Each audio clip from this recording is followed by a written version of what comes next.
a bit more experience than the others, so we've got some questions that I've got some email from. I think you just called us old, Sean. I could see that though in your beard, Pete. Of course you did. Yeah. So I've got I have a bunch of questions that we got emailed in, but I think we'll have a good conversation tonight.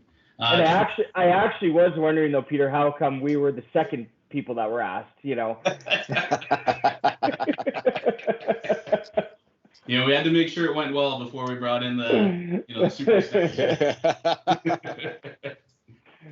Just before we go, pass it over to Sean and Peter to give a bit of their background, just a little fun, interesting segue story. Back when I started reffing about 20 years ago at the young age of whatever it was, I took the clinic at the hockey school, the overnight hockey school, and Sean and Peter were actually the first year instructors. So a little fun, small world of refereeing. What's really cool, what I like about hockey refereeing is all the people that are here to help you are also people who are doing it. So my parents had season tickets for the 67s, and I went to the hockey school, and then sure enough, that October I see Sean and Peter out on the ice.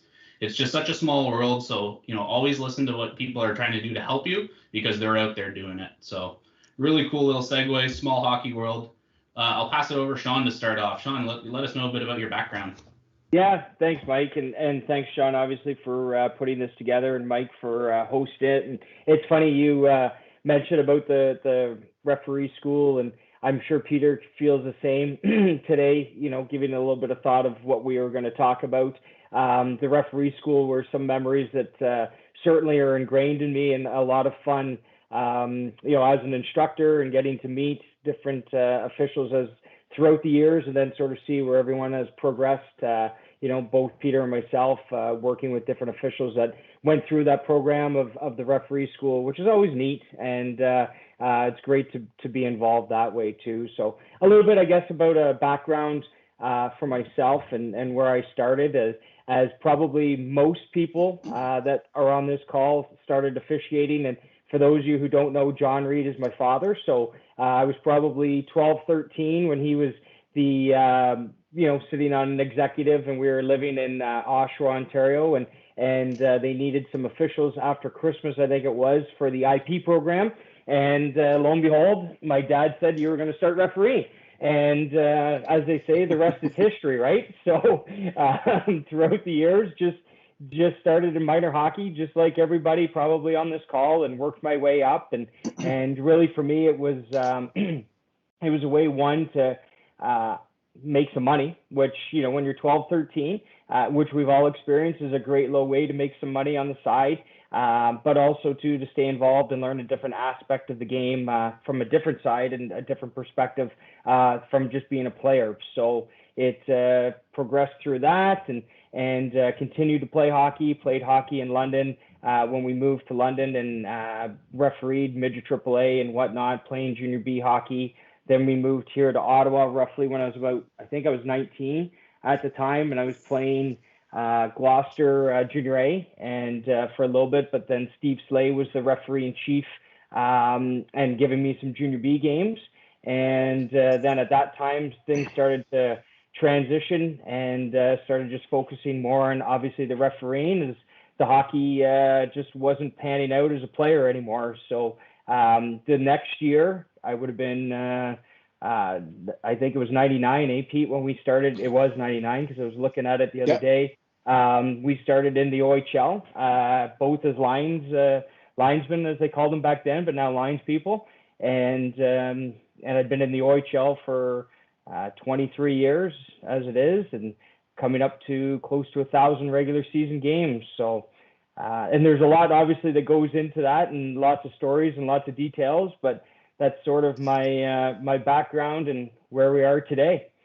And I do want to also to give some very fair warning that if you do hear some screaming, I have 3 little kids, and between the hours of 7 and 8 p.m., things get a little hectic around here when it's bath time and bedtime. So there might not be that much screaming because I'm not getting involved with the bath time and the bedtime tonight. So, but yeah, anyways, that's sort of my story.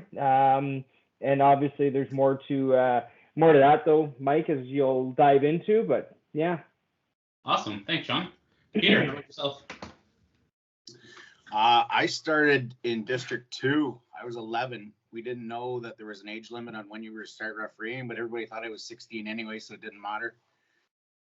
So I got through that course, and then a couple years later, I started doing junior. Back when Junior C was a pretty big deal. I mean, half the players playing were older than I was, that's for sure. And then worked my way up to Junior B the next year, Junior A the next year, the OHL the year after that. So I was 18 when I started in the OHL, and it was, as Sean attested, it was quite a wild ride back then. Hockey's definitely changed since when we started. I started instructing, actually. I think we were, 16 or 17, Sean, when we were first started instructing and giving back to the hockey schools, like you had said, Mike. And I think that's probably the best part about officiating is the camaraderie, like you said, and working with people from all walks of life. I noticed Kevin's on, firemen, doctors, nurses, teachers, principals, police officers, paramedics. Like, you get a wide variety of people that we've met along the way. And to this day, I bump into people that I have seen 20 years ago when they were 13 years old, have little recollection of the officiating part of things, but you remember something about that hockey school, the referee school, or whatever that's brought up in a story, and you're like, oh my, it has been a while. Yeah. And the OHL for 10 years, been doing Junior A for quite a few years. This is the first year I stepped off the ice from working branch hockey, and now I am looking after the supervision or the coaching aspect of things at the Junior A level and the under 18 level. So it's fun. Perfect. Now, the only reason, Pete, that they thought you were 16 when you started refereeing is you probably drove yourself to the clinic, didn't you? Took your dad's car. No, I was working Junior B and I couldn't even drive to those games. Great. You actually made a comment that ties well with this first question that I actually have lined up here. Seeing as so much has changed over the years of hockey, what is the biggest thing that you've noticed from when you guys started to official starting today? Go ahead, Pete.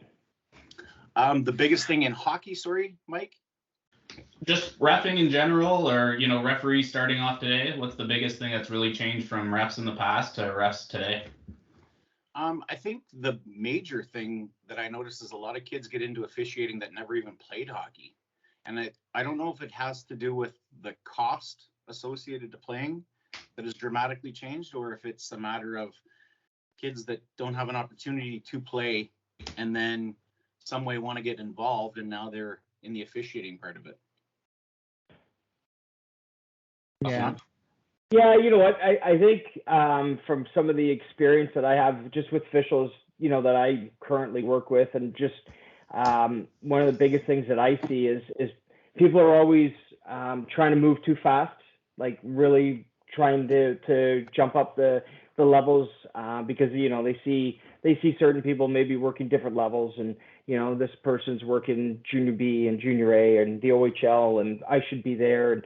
And you know what, I think, and we all sort of went through that at times. I know Peter and myself did as well. You always wanted to work as fast, as high as you can, but there's also steps that do need to be taken into consideration and work through the progress. And I've always said that when you're officiating a game, it doesn't matter if you're refereeing a novice game, or I guess now they call it a U9 game, or if you're refereeing a U18 game, like the same things still happen, right? Like the net gets pushed off and the puck goes in the net, and as a referee, you have to make a decision: is it a goal or is it not a goal? And the only difference is that things happen at a faster pace.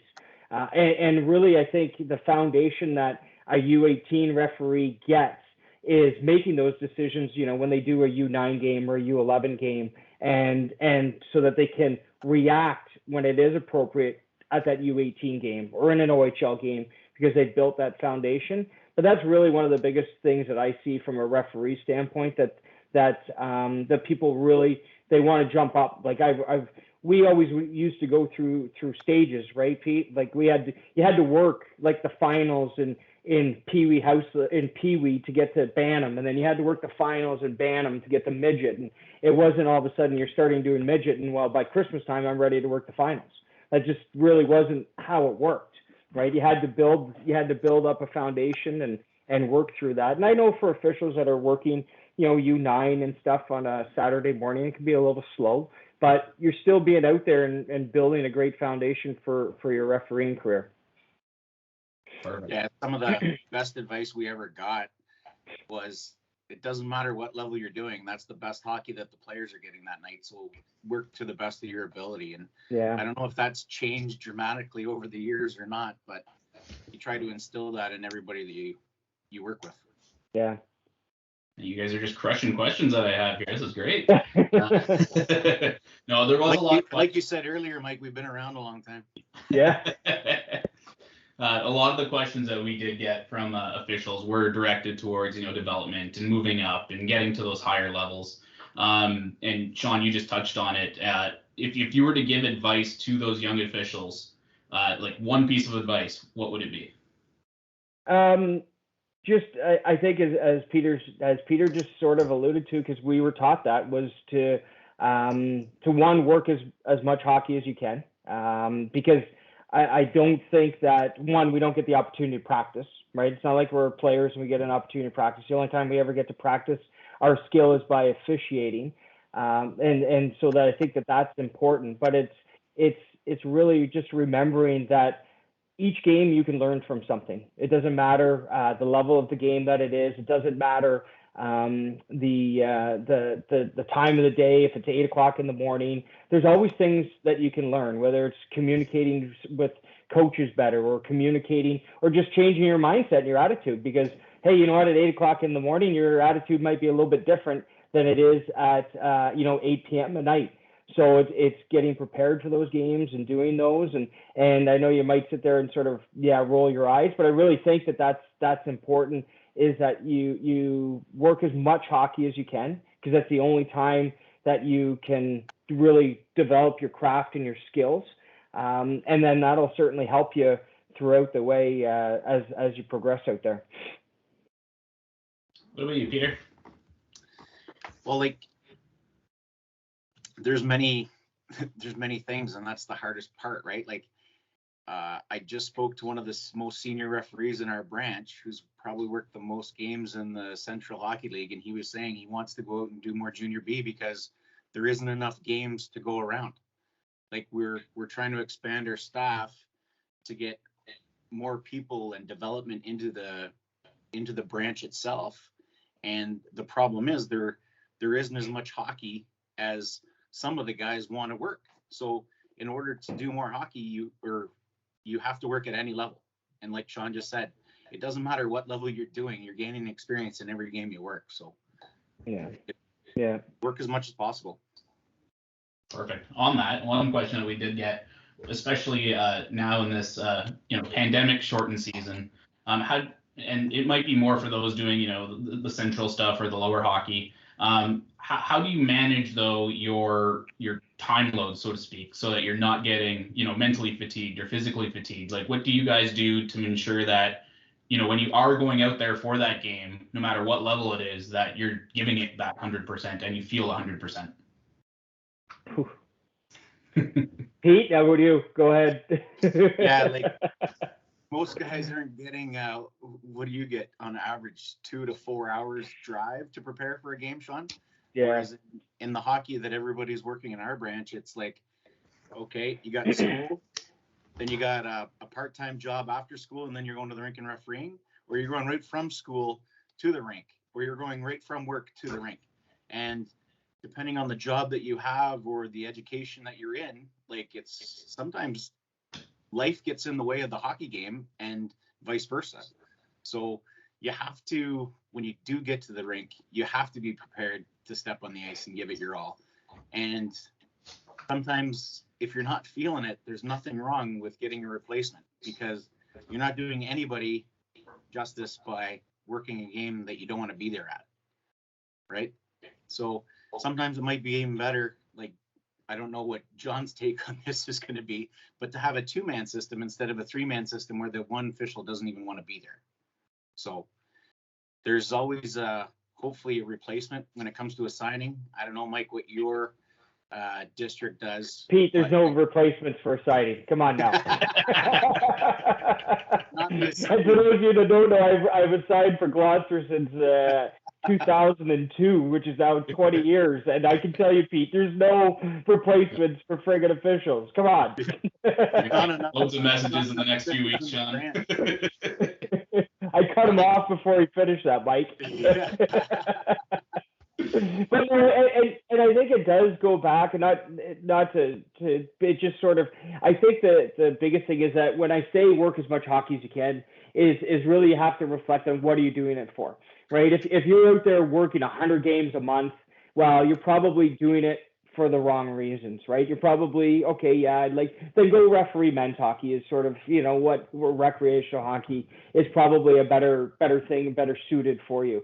But if you're out there trying to advance and trying to develop, you know what? Yeah, doing a game a day or 2 games in a day is good to make sure that you're on top of things. There's always going to be times where there's tournaments, and we've all done it, right, Pete, where you're doing 6 and 7 games in a day, and those are one-offs, and we all just do those things, right? But I think you have to really reflect on what's the reasoning behind, doing as many games as you can. And like personally too, as Peter said, like my level is a little bit different. I don't have the luxury of being like a professional referee in the NHL, flying in the day of and go on, staying at the hotel and then, working out in the morning and so on and so forth. Like my day is literally driving 4 or 5 hours before a game. But then, in that time too, I probably worked until noon, and then I get in the car. That was this Friday. I worked until noon, got in the car, drove 5 hours to Guelph, get to the rink at 6 o'clock, if you will. And now at 7 o'clock, I have to go out and referee. Like, how do you prepare for that? Well, it's that 20 years of experience of doing those things, knowing what I need to do to mentally prepare. You prepare a little bit in the car, those things in terms of who's playing, the coaches, the players, so on and so forth. So you can mentally but then you also have to physically get ready too, right? And that's the biggest thing, because when the puck drops, the players don't care that you just drove 5-6 hours in a car. They don't care, right? The coaches don't care, and they're not going to give you 20 minutes to warm up. Like, no, like puck drops, the game's ready to go. So that's everyone's a little bit unique in how you do it. I think I've just evolved myself personally into being able to do that, and I know Peter did in his time in the ice, and it certainly is a balancing act, right? Going to work and getting kids to hockey, and then going over to my rink and making sure that that your kid's game went okay, and so on and so forth. Like, we all deal with those things, but you still do have to be prepared when the game starts. Absolutely. Perfect. That actually leads into another question here. I'll start with Peter. So think back to probably your most high profile game that you've done. How did you mentally prepare for that game to get over those sort of butterflies? At every level throughout hockey, refs are going to get that big game, and they're going to have those butterflies, and they're going to be nervous because it's, the highest level or a finals. How do you get over those butterflies before a game so you can go out there and be ready to ref the best game you can?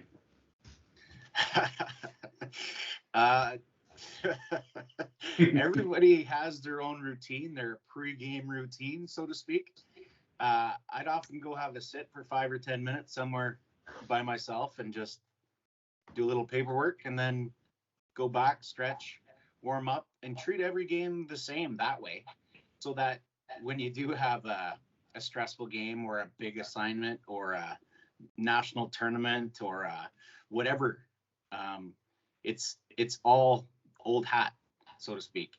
You put your skates on the same way, you put your pants on the same way, you put your jersey on the same way, you do up the zipper, you do up the chin strap, and you go out, and every hockey game's a hockey game. The only difference is the pressure you put on yourself. And the more pressure you put on yourself, the harder the game's going to be.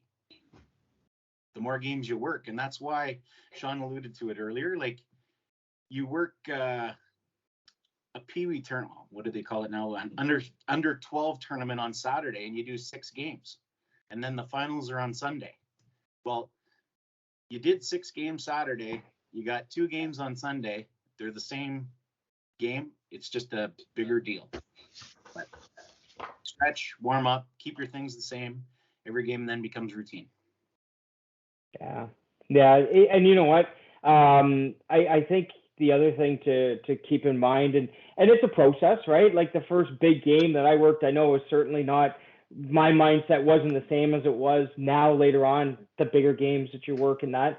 And again, you have to go through those big games, but just remind yourself why you're there. Like you were selected to work maybe the championship of the U13 game because you did a good job, right? And the 2 teams that are playing in the final game, well, they're there because they, made it through and they were playing well, and you're there as the referee and as the official. You were there and selected because of the work that you did to get there.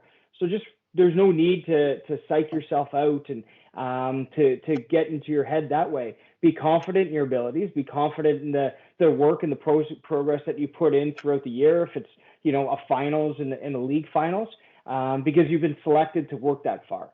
So the game will, again, the game usually bigger games too they're intense, but there's usually not a lot of penalties. They're faster because everything's on the line too. But you don't have to go out there thinking that you're going to have to recreate anything. Just be confident in your abilities. Know that you're going to go out there and just let the teams play. Right? That's really what it's all about, is letting the teams play. And doesn't mean not to call penalties, but you know what I mean. Like the game will unfold in itself. You don't have to get into your own head that it's a big game. I need to call penalty that I didn't call, and so on and so forth. You know what? Be confident in yourself. Be confident in your abilities, and things will unfold as they unfold. So, and sometimes too, we make mistakes and we screw up those big games too, which I've done as well. And you learn from that. So the next time you get a big game, well, you know what? and you learn from that mistake too. Perfect. That's actually the next question I had lined up. So I think you answered that there. Was, when you miss a call, let it be an offside or an icing or a penalty, how do you get over that sort of mindset and your mentality? And I think you guys hit on it, where you just got to trust in those abilities that you have. You're there for a reason. Move on and keep going the way you're going. Yeah. And you know what, I think also showing to a coach or a player, like if you made a mistake, like own up to it. Yeah. That was a bad call. It's part of that communication process, which I think is the most vital as an official, is being able to communicate. And if you made a mistake, if you blew an offside, it's like, yep, I blew an offside. And if the coach says is going to yell at you, well, now if they continue to yell, it's like, well, hold on a second. I already owned up that I made a mistake. Like, what are you going to do? You're going to crucify me here? No, they're not. Like, they're going to, I appreciate that. And they're going to take it for what it is. And they're going to move on. You make a bad penalty call. 2 things you're going to have to do is, 1, know that they're going to score on that power play, because they always score on the power play that you make a bad call on. But 2, own up to it. Say, yeah, you know what? It was a bad call. Right? The only thing is you don't want to be doing that all game. No, that's true too, right? So it's a fine line, or as your dad would say, it's a slippery slope, right? that's for sure. It is. But you know what? I think that's where you have to learn is yourself. And again, going back to, you only get the experience by doing the games, by knowing the situation that's presented in front of you. Every game's different. So, do you want to go down that slope of the slippery slope of always saying, yeah, I didn't see that, or that was a bad call? Because then eventually they're going to say, well, what the heck are you doing out here? And that's probably not the case, right? A one-off here or there, or owning up to it. Or they say, hey, you owe me a call. Well, no, I don't owe you a call. And that's one thing too.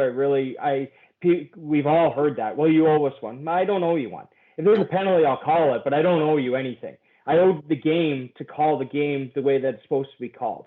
And just because I made a mistake, we all know we don't follow up a mistake with another mistake too. I find with coaching now, it's more of you just got to remind yourself that 2 wrongs don't make a right. If you know you made a mistake, and if they're upset, don't make a weak call on the other side just to even things up. Like it's probably the worst thing you can do, because then you lost the respect of both teams. Yeah. And then your judgment and your consistency is questioned all the time. So if you make a mistake, and you know you made a mistake, if it can be corrected, correct it. If it can't be, just apologize, own it, move on. Yeah, and you know what? Not to maybe, but I also think too the game in itself has really evolved. I've done it now in the OHL the last couple of years, and we obviously have the benefit of video replay and even some penalties. Like every time we have a major penalty, we review it. We have to review it to make sure that the right call is made. But just 2 weeks ago, well, maybe it was more than 2 weeks ago with all these shutdowns, but maybe it was before Christmas, I called a tripping penalty. And I legitimately thought it was a tripping penalty. And then the reaction of everybody was like, that wasn't a trip. And so I asked my partner that was on the actual side, and he said, no, the guy just fell. I said, okay, it's not a penalty. We took the coach that was getting the power play, I just went over to him, and Peter Redome, George Burnett. I said, George, listen, I thought it was a penalty. It wasn't. Your player fell, and we're not having a penalty. He didn't say anything. Yeah, okay, that's fine. Because I owed it to the game to make the right call. I think that we've also gotten to that point where you can do those things. Again, you don't want to always do it, but I do think it's important that you make the right call. And if you have to sometimes reconsider a decision and a penalty made, it's okay to take it back too. Perfect. Yeah, that leads right into this next one where it's how, and it's sort of a three-parter because it's the three different pieces, but how important, and I mean, it's very important, but like, what are some strategies? How important is it to sort of keep that rapport with the coaches, even just in a house league game and, the pregame handshakes and introductions and, just throughout the game with line changes, different things like that. How important is it to build that rapport with a coach throughout the game? Well, the difference between what Sean has been doing for the last 20 years and what we have to do within the branch is the fact that it's hard to build rapport with every coach because you don't see them all the time. Yeah. Like Sean only sees 20 coaches, right? Whereas in minor hockey, we're going to see like 120 coaches. So sometimes it's good to build a rapport in the game, but you can't carry it forward to every game. For example, like if you know every kid on one team by their first name, you've probably seen them a lot that year. And if you've only seen the other team once or have never seen the team that they're playing, well, then how do you build rapport with that coach for the first time ever meeting them? It's simple. Like at the beginning of the game, hi, my name's Peter. Nice to meet you. Have a good game. Good luck.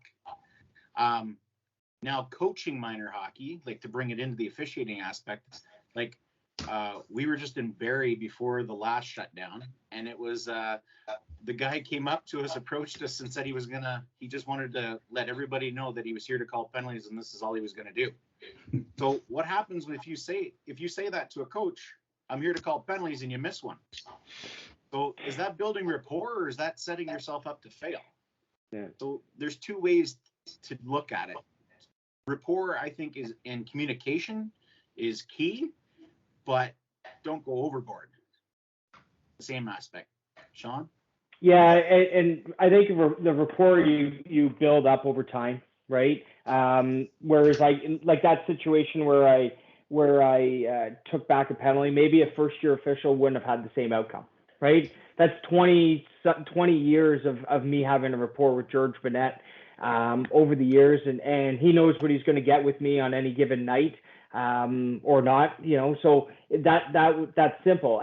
And even too, I've had officials say that, well, how do you deal? Well, it just doesn't happen overnight. It's 20 years of building a relationship with different coaches.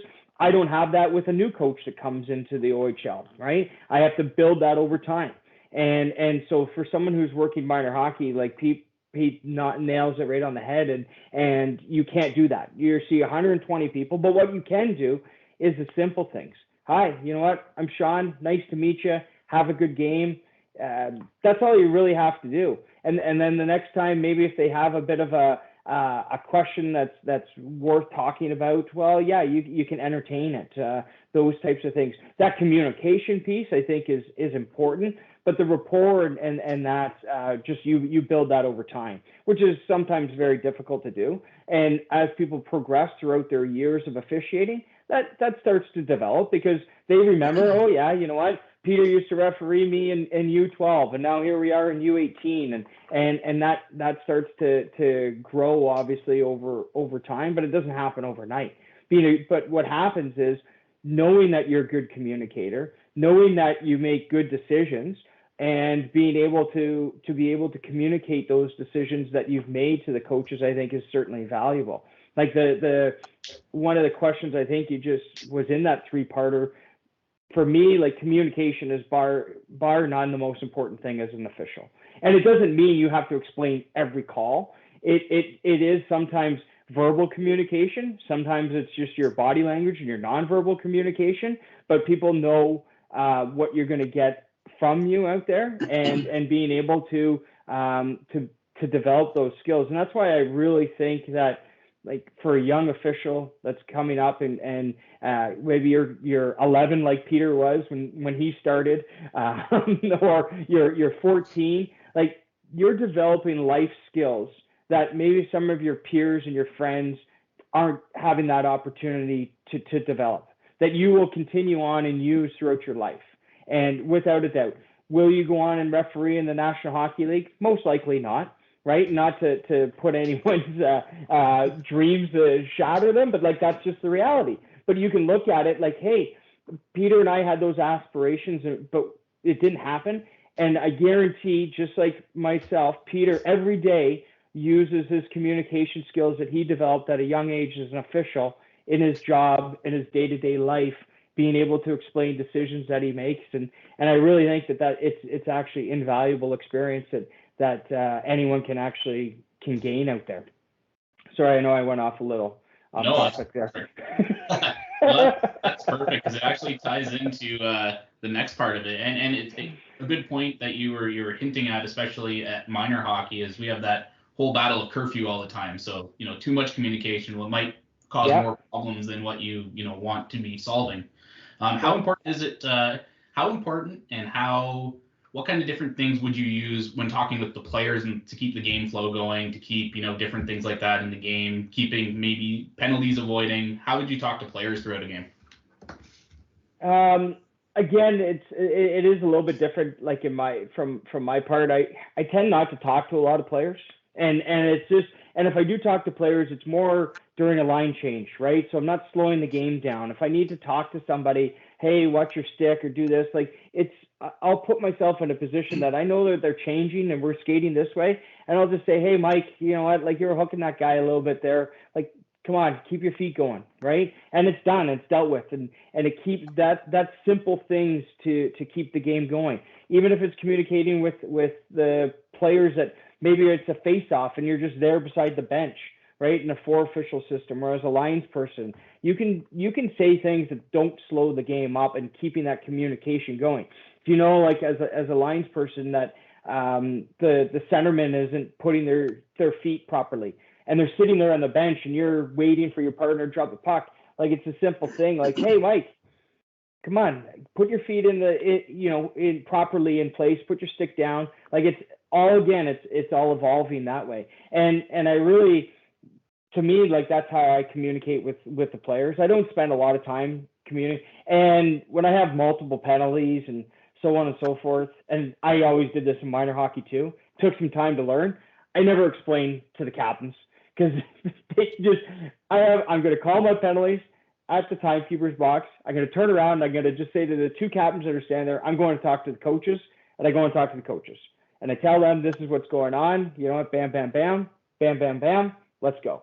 I don't need to explain to the 2 captains and then the story not get straight, or they don't understand. Then the coach is going, well, what's going on? Then now we're going over to talk to the coach. We've all seen that too. It's like, no, I'm going to talk to the coach. It's like, Mike, I don't know if you remember, but back in the referee school, like, we play telephone. So one referee tells the other referee something, and we'll write down what the original statement was. And by the time it gets around the room to the last guy, it's never the same thing. No, absolutely. So the key to communication, if you need the coach to know something, tell him yourself or tell her yourself. And my only thing on that would be, and it just happened in one of the last games I was coaching, where the players were coming up to the referee who was doing a line change procedure, and they're talking. And I'm like, what you should do is as he's talking to you, skate over to the position that player should be in. As soon as he gets to it, wheel, get out of there, because you just saved yourself. And it might be a legitimate question and it might not, but instead of giving them a delay of game, he's now in position. You go back to your position, he better stay there or the linesman's dropping the puck. So it's like, there's many ways around the players who are trying to delay the game versus a legitimate time where you have to talk and you have to explain. And like Sean just said, 99% of the time, it's way easier if you just go to the bench and explain it to them directly. Yeah. Perfect. And Mike, I sometimes have to deal with a curfew too. Sometimes I have a flight that I need to catch. Airport is not waiting. Just like at 8:50, the horn goes. Well, at 8:50, Air Canada takes off whether I'm on that plane or not. So. Yeah, but you love the Sioux shot. Yeah. Oh, okay. Well, that's a fair point. That's Mike staying in the Sioux extra. Yeah. The last one I had on communication actually is with your crew. How important is it to sort of like, especially for the younger officials? I think we're seeing it a lot more where, you know, officials are coming into the room and then sitting there on their phones and not really talking. How important is it to sort of like build that relationship with your team so that, you know, when you're out on the ice and, you know, you need to say something in play or get together at a whistle, that you have that rapport build with your partners? Well, one thing is, in minor hockey, there should be no phones in the dressing rooms to begin with. So if you're the senior person on the game, you might want to bring that up. And then that also leads into the fact that you're not even there an hour before the game, right? So if you're on your phone and you're not getting ready, what are you doing? First of all, on your phone, unless it's an emergency, unless you have kids at home, unless you have, there's always the exception to that rule. But in my experience with that, the last couple of years dealing with the with millennials is let's talk about the game instead of you talking to your buddy about not being ready for the game that you're about to go out and do. So it's just communication is key off the ice, and it's even more important when you're on the ice. So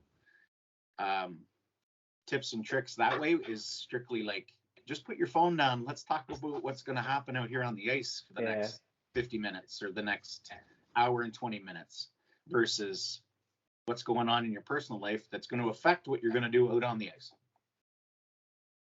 Yeah, it's alarming, I guess, how many times I've gone into a minor hockey rink and whether they're on their phone or not, I'll be honest, you know, sometimes I'm on my phone during a game or after game or before a game. But like the reality is I've gone into a minor hockey rink and I'm like, these 2 or 3 officials haven't even spoken to each other.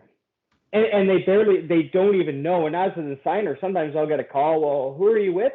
Oh, I don't know. And I have to look, like, how do you not know? How do you not know that Peter Coleman is the guy that you're refereed with? Like, that's just bizarre.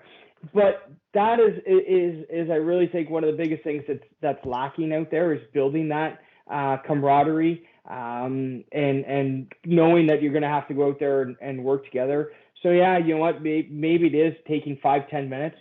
The one of the biggest things that I do, and I still personally do, and is just go over, like, what are some of the duties that we all have to do out there, right? Like, Pete, we used to do it too, you know, hand passes. Okay, you're going to call the hand passes if you see them as a lines person, and the high sticks, you're going to call those as a lines person, or give me, if I'm the referee, well, give me first crack at the hand passes or high sticks, like whatever it is you want it to be, like, communicate that and build some rapport as a team before you go out there. And then when that happens, well, everyone sort of knows their duties. You know, like, one of the biggest things we talked about, I did a game this Friday. All 4 officials have been in the OHL for 15 plus years. And we have a no change icing. And every game, I always say, okay, guys, you know what? One thing we should try and work on is, if you're the back referee, you know who the 2 defensemen that are on the ice that they can't change. And if you're the linesman that has your hand up, you make sure that you know the 3 forwards that are on the ice. That's simple. Well, you know what? We never had that discussion. And in the second period, there was people changing and we had no idea who was on. And it was funny because we got into the room and we talked about it in the second intermission. And it was like, we should have talked about that. all of us have worked 15 years in the OHL, and here we were looking like we've worked 15 games in the OHL as a group. Had no idea who was on the ice, and the coaches were like, I was just like, whoever's on, they can stay. Like, and it looked terrible. It looked terrible, right? So, but it's a simple communication thing that people can do. So I think that's a big thing is just communicating your duties before you go out onto the ice. Perfect. Taking it to a different level here, and Peter, you might have some more comments on this than Sean, but Sean, you also will have some. But the role of a coach now, the role of a coach at minor hockey, the role of a coach at, and sorry, by coach I mean like a referee coach, not a team's coach. What advice would you give to coaches with officials these days, like more younger officials, but also those trying to move up? What one piece of advice would you give them to focus on to get officials to the next level? Well, the biggest thing, you just said it in your question, is focus. So focus on the task at hand and work as hard as you can every game. So a lot of guys that are like working midget AAA, for example, that want to get to Junior A, they're all like, well, what can I do? Like, well, what you can do is skate hard, because you didn't know I was going to be here because I'm supposed to be supervising another game, but because there's an intermission, I'm walking over here to watch you guys, and you're standing there picking your nose, and there's a scrum at the net. Why aren't you busting your butt to get from the blue line to the front of the net, or busting your hump to go get that puck instead of letting the goalie shoot it down the ice for you? Just little things make the difference between like an average linesman or an average referee to an exceptional linesman and an exceptional referee. Like, everybody's got the same color pants on, everybody's got the same color jersey on. Let's sometimes there's very few minute things that make a difference between somebody working the finals and somebody not even getting playoffs. So those big things are hustle and just paying attention. Yeah, and you know what's funny too? I think if, in your example there, Pete, where you have 10, 15 minutes, you go over and you watch a game, that might be the only time you see an official. And on the flip side, yeah, you know what, it might be, you may see someone, okay, and you write them off pretty negative. But in the same sense, if you see someone that's really out there and they for 10 minutes, well, you don't even need 10 minutes. You need 3 minutes, 5 minutes. Like, yeah, that's a good official. That's all you need. Yeah, everything else can sort of can fill itself in. But if they're working hard, they're in the right positions, they're doing things, not even knowing that someone's watching. And as we all know, someone's always watching, right? Yep. Like there's it doesn't matter whether they're a former referee and their kids are playing now U18 and whatever it may be. We all know those people and how small this circle is. And the good things can come out and the bad things come out, but there's always somebody watching out there. That should always be in the back of your mind. Whether it's a U9, right? I have my daughter plays U9. I go to the rinks and I watch, and yeah, it could just be a U9 game, and I get it. But hey, if I see an official out there that's talking to the coaches, helping those out, those things stick out. I guess to answer your question though, Mike, about one of the biggest things, and I think we've really come to a spot, is being positive as a coach, right? And trying to encourage, and it's no longer, well, you made this mistake and this is what you did, and you need to do this better. Well, that's sort of not where we're at anymore. I always look to going back like throughout a playoff series of evolving, and it was always nice to know that as you moved along in the playoffs, that the supervisors were encouraging to you, and that helped build your confidence, right? And I think that that's always important as the season goes along, is to make sure that you're encouraging young officials. Yeah, you know what? Everyone's going to make mistakes. We all know. Whenever someone makes a mistake, who's the first person that knows they made the mistake? The person that made the mistake, right? Like, you don't need now, an hour later, the supervisor say that rule though, Sean. Well, yeah, you're right. But those people are just oblivious to everything, right? If you truly make a mistake, right? And you learn from it, you move on, and I really think that the officials that learn from it and move on, those are the ones that will develop, right? Because they want to get better. So, Yeah. but I think just being positive is important. Yeah. So there's give and take on that as well, right? Like in our branch, there's so many officials that are just happy with what they're doing. Yeah. Like I only want to work U11, U10, and U13 if you're stuck. Other than that, stick me at House League. I only want to go to Manotick. I only want to go to Metcalf. I only want to go to Russell. Well, perfect. Because every assigner loves those guys. Yeah. Right? But then there's the guys that want to work, like they're only doing under 11, like U11, and they want to work under 13. The guys that U13 want to work U16. And like there's constructive criticism, and then there's also positive feedback, which are key. And like if you are coaching within your own home association, those are the things you got to key in on. Positive reinforcement. Okay, you did this really well. But it's also good for the people that want to work up is to give them some constructive feedback in regards to what they can also do better. And like, it can be as simple as keep your toes pointing to the puck. Like there's no point standing on the board sideways because you're going to block a puck, and you blocked 16 of them tonight. So like, that's a good thing to work on. Like, let's try getting out of the way of the puck so you're not keeping the puck in for that defenseman 16 times in one game.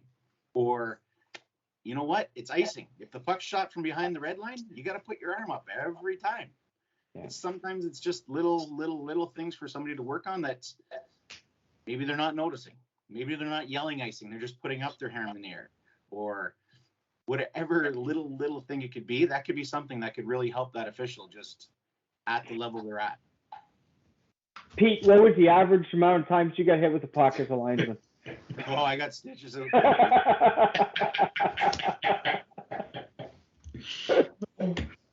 They come hard. You were so good as a linesman, they had to make you a referee, eh? Yeah, when you can't line, you become a ref, and when you can't ref, you become a supervisor. There you go. Yeah. For the officials who are developing and at any level, officials who are looking to move up and get better, what should they work on outside of the actual game? So not when they're on the ice. What should they be doing outside of the games? In regards to progression, Mike, or becoming a better official? Fitness. Yeah. Fitness is key.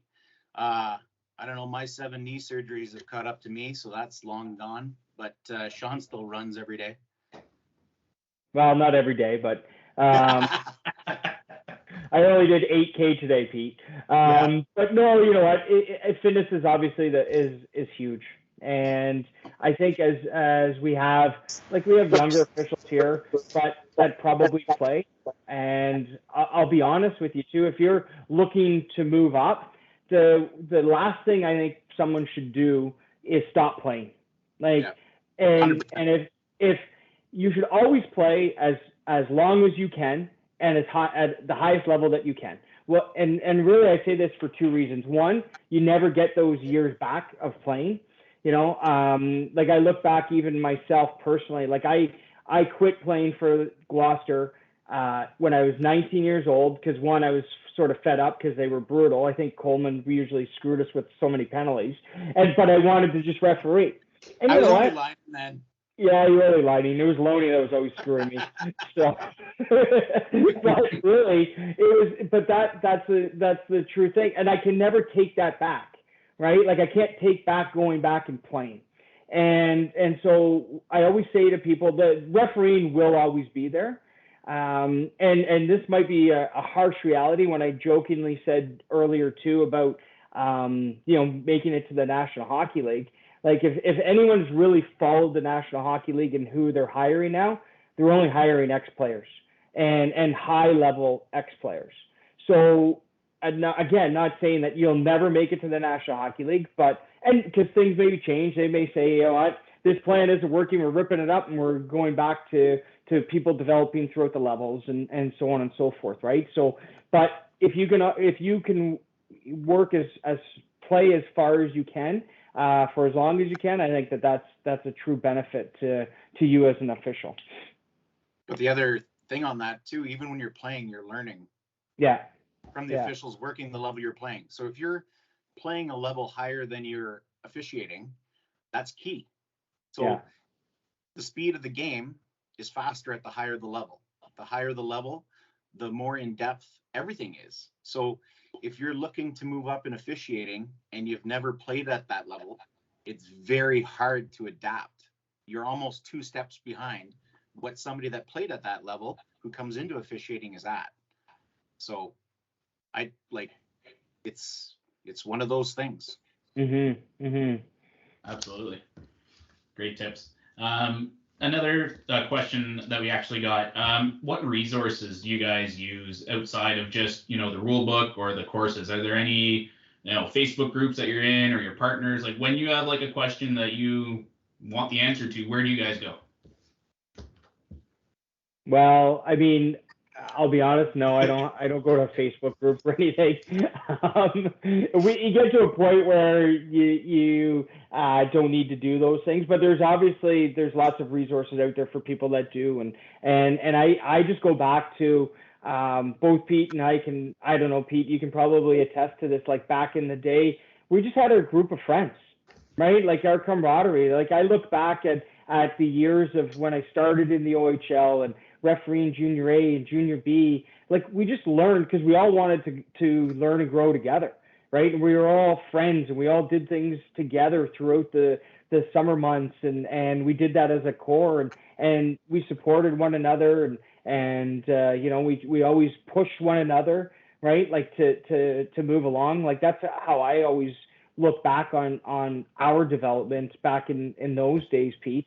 Which I think were truly invaluable, which goes back to, the communicating and so on and so forth. Like when I worked with Pete, we just knew what to expect, right? Like how to work with one another. And, but that's truly because we had built that rapport and that relationship off of the ice too.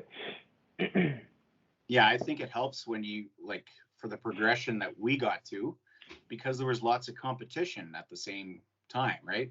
Yeah. So healthy competition is awesome, because it makes everybody better. The communication between healthy competition is even more key. Like if Reader screwed up a game, we knew about it before. Like before I got on the 416 from Rockville. Yeah. Telephone or telereferee is what it's say. Because like we grew up in an age where there was no social media and there was no, like, we had to communicate. Otherwise, there's no way we would know about what happened. So, like, nowadays, like, I'm not even on Facebook, so I can't even attest to, like, a Facebook group or anything like that. Like, that's how old I am. But it's a matter of if you can learn from each other is the key. So you learn from your own mistake first. You learn from other people's mistake, hopefully second. And then you take the advice of the people that have been there and done that to a certain extent to have using other people's knowledge. So ask questions. If you're working with Kevin, for example, who's a referee in chief in an Ottawa district, like, ask him anything. He'll tell you. If you're working with anybody that has worked at any level, it doesn't matter what their experience is, they can tell you from their firsthand knowledge on what to do, when to do it, and how not to do it, or how to do it. Yeah. I think that's key. Like, that's important, Pete, is like, I always looked at too, like, if you want to be, at a certain level and officiating at a certain level, well, like, ask someone, like I'll put myself out there, like, I've never been asked, basically. I don't even think I've ever really been asked by any District 9 officials. One, I don't even know if the District 9 officials know that I referee at the OHL anymore, but I haven't been asked about those experiences. Like, if that's what you want, well, then search out those people. Ask them some questions and find that out, or use the people that have worked at that level. Like, that's the level that I want to do. I want to referee Junior A hockey, and I know so-and-so that does Junior A hockey. Well, pick their brain, right? And use them for their resources that they have too. And so. Just jumping in on that, how did you guys know when you were working your way up into the OHL? So those first few years, how did you know that that's what you want to do and you put your mind to it? When did it, like, sort of click that this is what I'm going to do? I don't even know if it's still, like, I'll be honest with you, it happened for me so quick. And, like, it was just a matter of, I got a call one day from Herb Morrell, and, like, Pete obviously knows Herb, and it was just like, hey, do you want to referee the exhibition game in the 67s on Sunday? I was like, yeah, okay. Like, that was basically how it was. And I know that's pretty lucky, and Steve Slade had given my name, and I was grateful and thankful for that. But it just sort of came out of the blue, right? So that's not going to happen for everybody, and you're going to work your way through that. But that's just truly like how it was for me. I'll give you my personal example, but I'll give you another example first. Dave Ross, who's the referee in chief for the CCHL, he comes to meet with me to coach one of the up and coming officials who's working the CCHL, but he's doing an under 18 game. And Dave happens to go into the other rink while I'm coaching the one game, and he comes back and he's like, "We got to go watch this kid next door." So we literally left the game while the game was going on. Like, I had more than enough information to hand to the official we were seeing. So we go to the game next door, and the next week, this guy who's new to Ottawa, who was working under 18, was working a Junior A game the same week. So he went from working under 18 to Junior A because we were just in that spot at that time. Yeah. I got hired by the OHL because I was working a Junior A game with Derek Jansen, who's now in the NHL, and the NHL was scouting him. And that's how I got my break. I just happened to be in the right place at the right time. Like, I was 18 years old. I was not expecting to get into the OHL at 18 years old. Yeah. So I had to make a decision at that time, like Carmen Cox, who refereed many years in the OHL as well. He called me out of the blue and he's like, "Holy, going to Kingston on Friday night." I'm like, "For what? Like Junior A exhibition game in Kingston?" He's like, No, idiot. We're doing the OHL game. I'm like, "I don't even have a jersey. What do I wear?" He's like, "It's exhibition. Wear whatever you want." So I called Chris Kitt. I'm like, "Kidder, do you mind if I borrow your OHL jersey?" Lucky enough to get a well-used jersey, so it was awesome.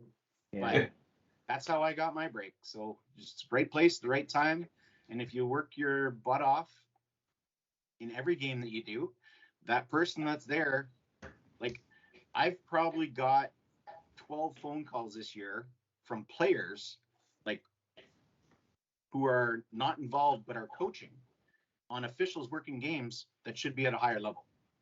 12, at least 12. So those recommendations, and from other referees that are working with officials that are in the U18 level or lower, U16 actually. One kid was recommended for U16 and he's working Junior B now. So if you work hard in every game that you're at, it's the best way to move up. Yeah, that's the key, right? You never know who's watching. Just take for consideration that someone's probably always watching, and when you feel that no one's watching, that's obviously the best time to really see what people do out there, right? And see their rapport and their work effort and so on and so forth. Like that's always vital. You just never know. You never know when Dave Ross pulls somebody over and let's go look at this guy because my son's getting dressed and I have half an hour. Like that's how those things work, right? Like I'm standing here in the hall and then because my kid's game's going out at 9:00. Well, come and look at this guy over here. Well, that stuff happens all the time, right? So, yeah. Yeah, I see kids like I have two kids that play hockey, so like my youngest is playing Rep B at U11. Well, who plays after U11? Well, it's U13 or U12. And like the officials have no idea who I am at that level because I haven't done minor hockey for so long. But like when I walk into the room and introduce myself, like sometimes their jaw hits the floor and sometimes there's a big smile on their face. The kids with the smile on the face are working hard. The kids that their jaw hits the ground is like, oh. Yeah. So you never know who's watching. Yeah. Perfect. I got 3 more questions here, then we're going to play a little game, and then we're going to open it up to the floor. So sure. These ones are a bit more a bit more or a bit less about development.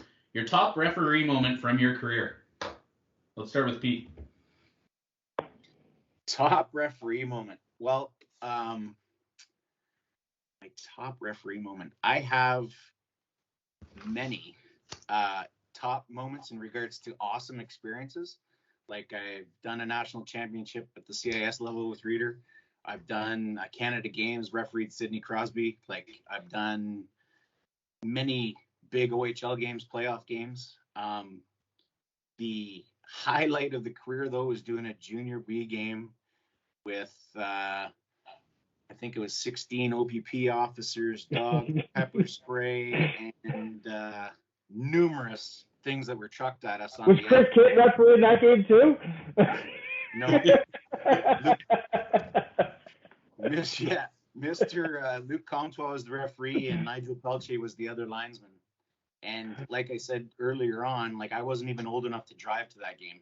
My dad had to drive us, and thank God, because he was able to get us through the crowd and get the door locked before we could get in. But that's when it's nationwide news the next day and your cousin calls you from BC wondering if you're okay. It's pretty memorable. All right, we'll top that, Sean. Yeah, well, I did have. Hey, Memorial Cups don't count. No. You know what? I mean, those are always good things, right? Like doing finals and Memorial Cups, but like I always go back to, and this one's a little bit off the charts, and it's sort of sad for one reason. So, Pete, I don't know if you were in the OHL at the time, but the captain of the Windsor Spitfires, Mickey Renaud, he passed away. He died. He was 19 years old. Saturday morning, sitting at his house. He literally just died having breakfast. And so obviously very sad. And they've made an award for him, the Leadership Award of the OHL. And but bar none, my most memorable game was it was Thursday. They canceled the rest of the games that weekend for the team. On the Thursday, they played in the Windsor Arena, his first game, the first game back. And Belleville Bulls were there, and it was Windsor. And all the players on both teams, they had jerseys made up with Mickey's number 19 that he wore, and they all wore those. And I remember going and just I'm getting some chills right now just thinking about it, to be honest with you. They all wore the jerseys for the national anthem as well. And then they laid them on a table afterwards, and I'm sitting there like choking up, like, oh my goodness, like this is too much. Like, how are we going to play a hockey game here? And sure enough, like the game in itself was, I can remember, it's just up and down, fast paced, because I was thinking this is not going to be their way. And they were hitting each other. It was in the old Windsor Arena, which had a lot of atmosphere, a ton of atmosphere. And sure enough, we went to overtime, and Windsor ended up winning. At the end of the game, I mean, we're talking a game in the middle of the season. All the players, they shook hands, they hugged each other. But it was a game that was intense, and I remember too, like the players felt like they owed it to Mickey. Like Mickey was a first or second round draft pick to the Colorado Avalanche at the time. You know, he was a hard nosed player, and bar none, that's my most memorable game that I ever worked for sure. Well, yeah, there you go. Sorry, Pete, he beat you out there. I could talk about the time we got the police escort out of Redford with Chris Kitt.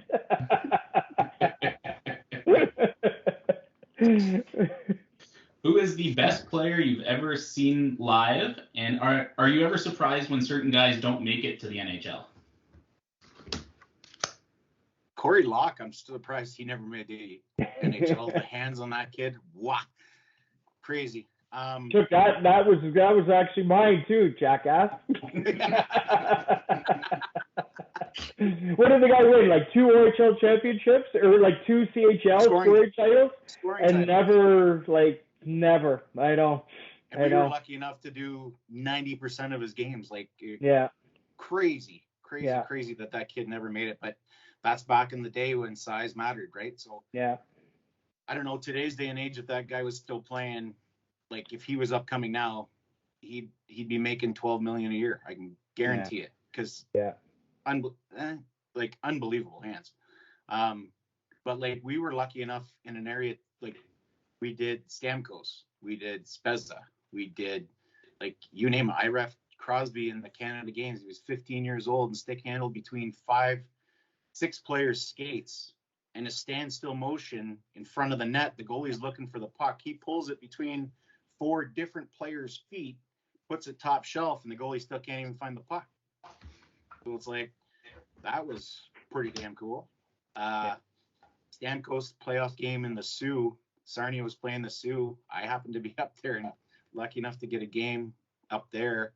And that was probably the second most memorable thing because my wife's from Sault Ste. Marie, and being up there and seeing her family just enjoying the game and then being part of that aspect of it, like that's something you'll never forget too. Doing a 67s game with 12,500 people in there, and you think the stands are going to fall, the building shaking so much. Like, I don't know. Come on, Pete. No one is Sioux. They don't enjoy the game. They're friggin' like it's petrified going to the Sioux because not only do you take it in the rink, but you get it in the cab ride home. You get it in the friggin' airport the next day if they lose. And the funny thing is, they all know who you are because you're with a suit and tie on. Yeah. As soon as you walk off the plane to the Sioux, they're like, oh yeah, they're texting whoever. So it's refereeing game tonight. Before you show up the rink, they all know it's refereeing. It's funny they can pick you out of the steel plant workers, eh? Yeah, for sure. Yeah. So I mean, we just like Pete, I'm obviously fortunate to work the probably the best junior players in the world, right? And throughout the year, and like for me, Connor Mcdavid is the one that stands out the most. Like just the way he changed the game, like the tempo of the game and the pace. Not even the tempo of the game because no one can keep up with him. Like let's be honest, no one can still keep up with him, right? It was just though how the game just changed as soon as he stepped on the ice. It was like, uh-oh. How do we keep this guy off the score sheet? And that's just exactly it for the next 45 seconds. I've never seen a player do the only player he would have refed, you would have refed him, Pete, was Cam Jansen, and like for different reasons. Like Cam Jansen by far was the toughest player I ever seen in the OHL. And when he stepped on the ice, it was like, uh-oh, I just want to get the crap kicked out of me here. Well, I was lucky enough to compete with Matt Kirkner. Like, Kirkner is the toughest guy. Like, woo! When he snapped, like 3-4 people couldn't hold him back. Like, that was back in the day though when there was more fights than there was goals scored. Now it's the exact opposite. So Cam Jansen was a handful for sure. Yeah. All right, last question before we play a little game here. How long until you think we see a full-time female official in the NHL? Well, full-time, I don't know. I think next year you will see a female official referee in the NHL, without a doubt, 100%. I just from good sources. Steve Welcome was told by Gary Bettman that Major League Baseball and the NHL are the only two sports that didn't have a female official. And now there's 10 officials working in the American Hockey League. There's one that's working in the OHL. I haven't worked a game with her yet, but I've heard nothing but good things about her. And it's competitive. Obviously, it's a competitive environment for everybody. But I also think it's a great thing. And the biggest we were talking about this weekend, because one of the officials was working in the American League with two women, I think in Belleville, Kristen, who works in the OHL, just in Belleville last week, right? So, and I mean, nothing but good things to say, but really those 10 women have been told, like, not that you're one of there will be a female official in the NHL, and it may not be you. So don't think just because you're these 10 people, but there will be a female official. So it sort of entices them. They're sort of going, well, okay, they're going to hire one or two. So I have, pretty good odds if there's only 10 of us, right? So on and so forth. And it's not to also discard the fact, like, we're not just talking referees. Like Kristen Welsh, she's a lines person in the American League, and in the OHL too. So don't just think that it's just going to have to be someone who's a referee, because that's not necessarily the case. So I don't know when it's a full-time, like they're going to have to go through the process and just like anybody else, but there definitely will be next year a female that'll referee a game in the NHL or multiple games in the NHL for sure. Yeah, they'll probably get a 30-30 contract and work majority in the American League. But then if there's a game that they can squeeze them in, they'll probably throw them in as many times as they can. Like I don't see it not happening next year. Yeah. And it's a great thing. Like it really is. You know what? The game's evolving, the sport's evolving. People are welcoming to that fact. And you know what? Yeah, it's but they're still going to have to demonstrate that they have the abilities too. So it's not just going to be a cakewalk for them.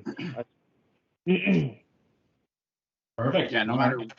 Oh, Yeah, exactly what he just said. Like no matter what, they have to have the ability to do it, or they won't get there. Perfect. Thanks for that, guys. All right, we're gonna play a quick game here, and then we're gonna open it up to the floor for anyone who has any questions. We'll do that in chat, or if you guys want to raise your hand. But first, we have a little game. So quite simple. Let me know if you can see the screen here. Yeah. Able to see that? Yeah. Yeah. Perfect. So nice and simple. There's going to be 10 questions. You got to pick one or the other. First one. Best game day experience from arrival to departure. Oshawa or London? London. Homer. Oshawa. I did live. Well, he did say from the departure. Like, I mean, if anyone's been to Joe Cool's, like, come on. Why isn't the Sioux up there? Least fun travel experience. Oh, Flint.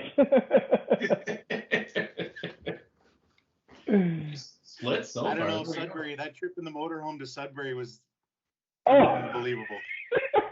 I never experienced that.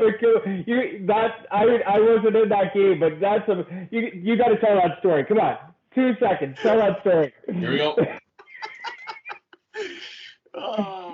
We had Steve Corley on the line, and how many years did he do? 33, 35, yeah. I'm gonna stop sharing 35 years in the OHL. Yeah. So he decides that if we're going to Sudbury again, because his legs would always get cramped, he would like to stop on the side of the road like every 5 minutes. So he decided that we're going to Sudbury. The roads are nice. The weather's good. We're taking an RV. So it was a playoff game, right? It was a couple. Hey? It was a playoff game. Yeah, it was a playoff game. Yeah.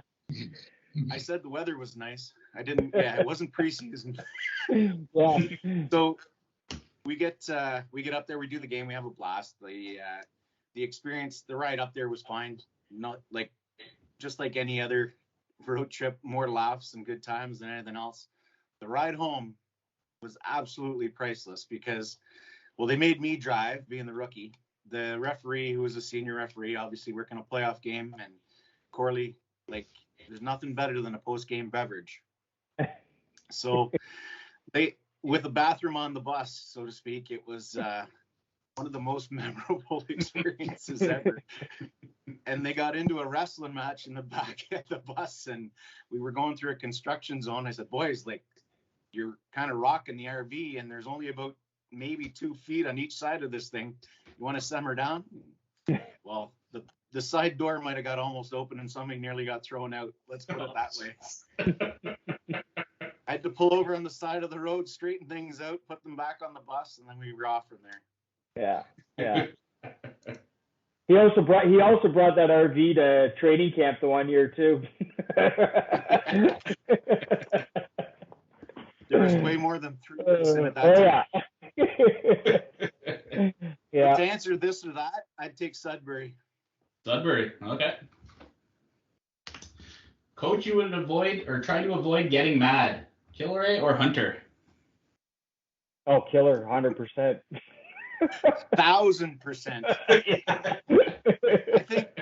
I think think Reeder started refereeing because he couldn't avoid the blue line long enough to get away from Kilray. No, exactly.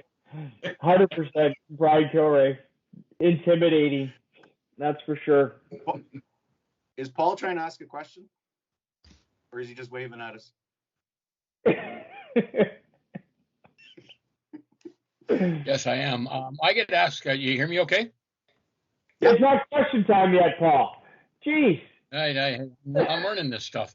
I often get asked by the way, thanks a lot for this, because there's a lot of stuff that I can take and use with the young officials, because I'm obviously not going to the OHL or junior or anything else. But I often get asked the question, what's the toughest thing about officiating? The toughest thing about officiating? Keeping up with the play.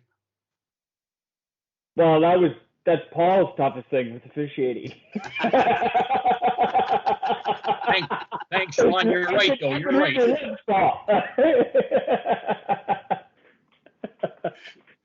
There's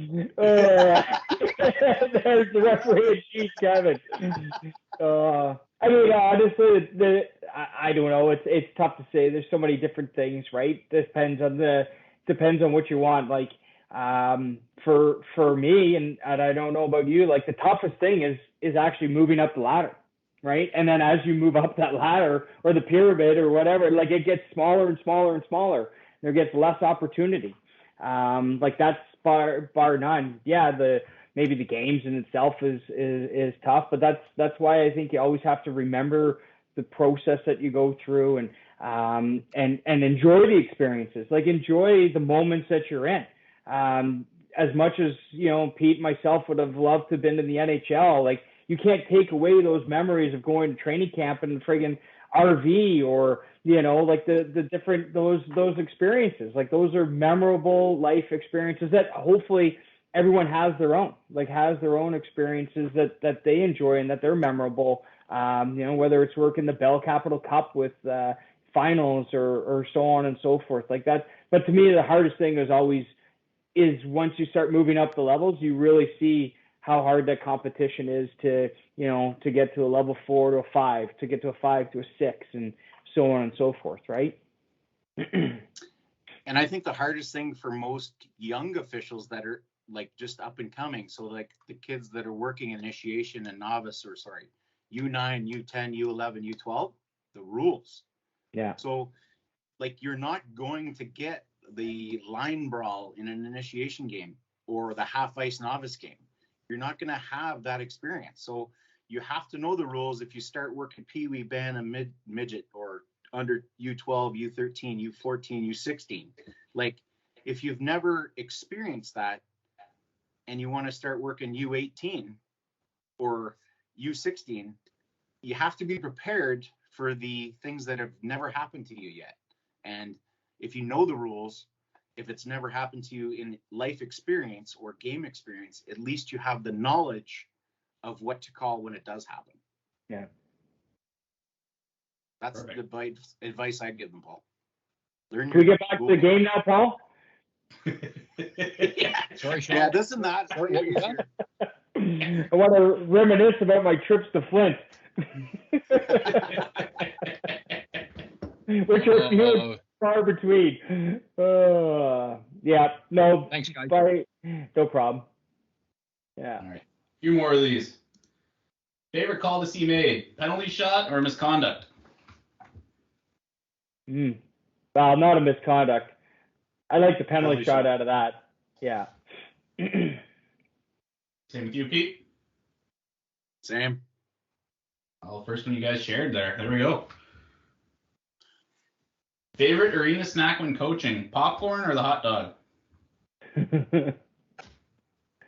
Coffee. I'd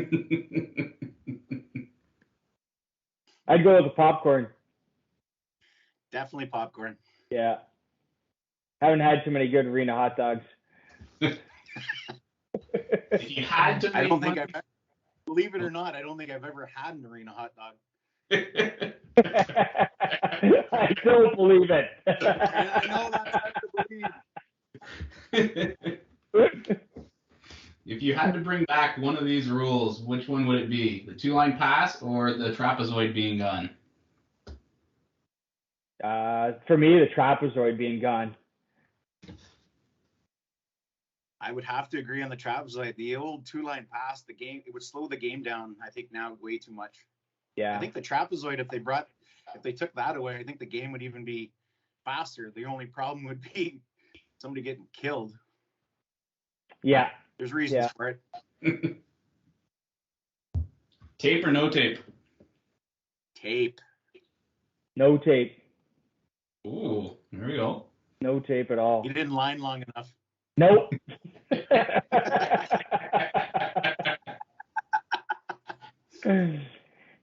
Who picks the pregame music playlist? The refs, the linies, or the vet?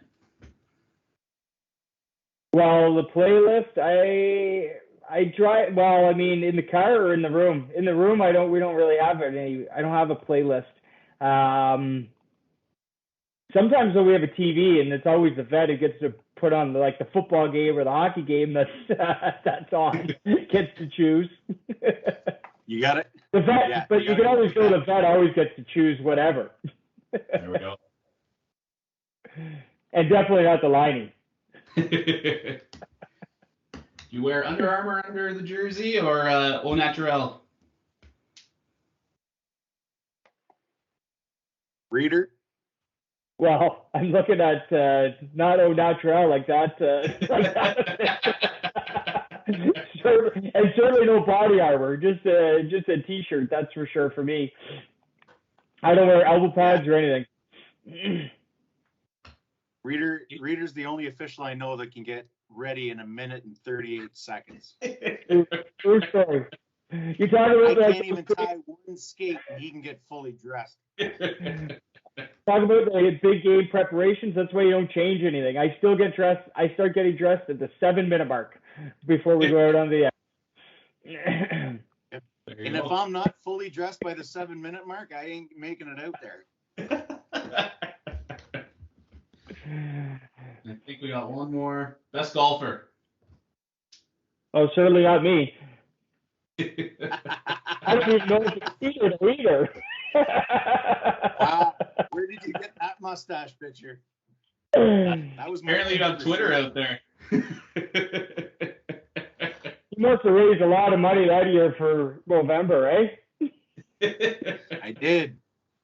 I think that year that stash was well over 1,000. Yeah. There we go. That was all right. So yeah, so we've got a bit of time left. So if anyone on the call has any questions, this is the time. You can either type them in the chat, you can just unmute yourself, or there's a raise hand function if you want to use that. It's there's a little guy at the top of your screen with his hand up, and there's a open palm in there, and you can raise your hand. So if anyone has any questions, now is the chance.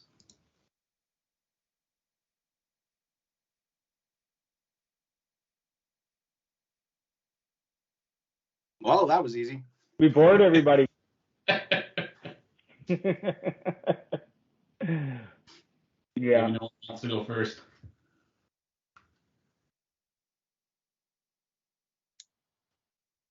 All right, so I'll go first, Sean. There we go.